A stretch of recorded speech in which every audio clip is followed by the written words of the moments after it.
36. The 47mm anti-tank gun P.U.V. VZ-36 is a Czechoslovak anti-tank gun developed by the Škoda company and used until the end of World War II. The cannon was developed in 1935 to 1936 at the Škoda factory under the factory name Škoda A.6 based on the design of the 37mm anti-tank gun model 1934.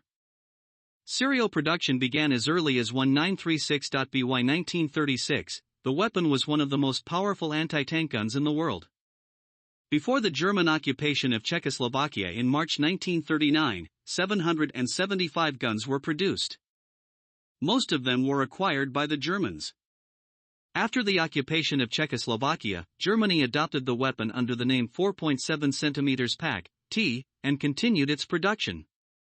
Until the introduction of the Pak-38 anti-tank gun, the weapon was the most powerful anti-tank weapon of the Wehrmacht, only slightly inferior to the latter in armor penetration.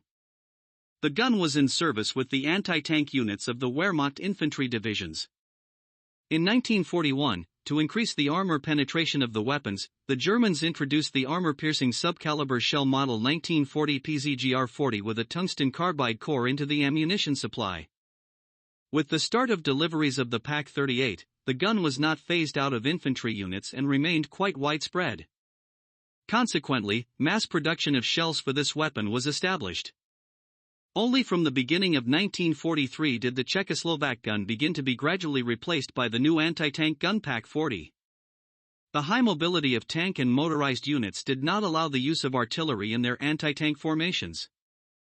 Starting from March 1940, the Czechoslovak gun was mounted on the chassis of the German light tank PZ.KPFW-I, which led to the creation of the world's first serial anti-tank installation, the Panzerjäger I.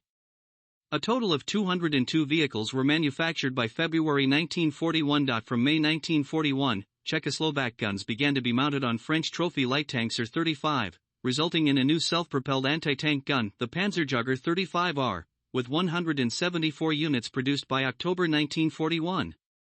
The artillery piece consisted of a barrel with a muzzle brake mounted on a wheeled carriage with a spring-suspended travel, allowing the gun to be towed by mechanized tractors. The wheels were initially wooden with spokes, later replaced by metal ones with rubber tires. The gun's breech was wedge-type and semi-automatic. The artillery piece was equipped with a hydraulic recoil brake, with a spring-loaded recuperator. During transportation, the barrel could be rotated 180 degrees and secured to the carriage. The carriages could be folded if necessary, to reduce dimensions.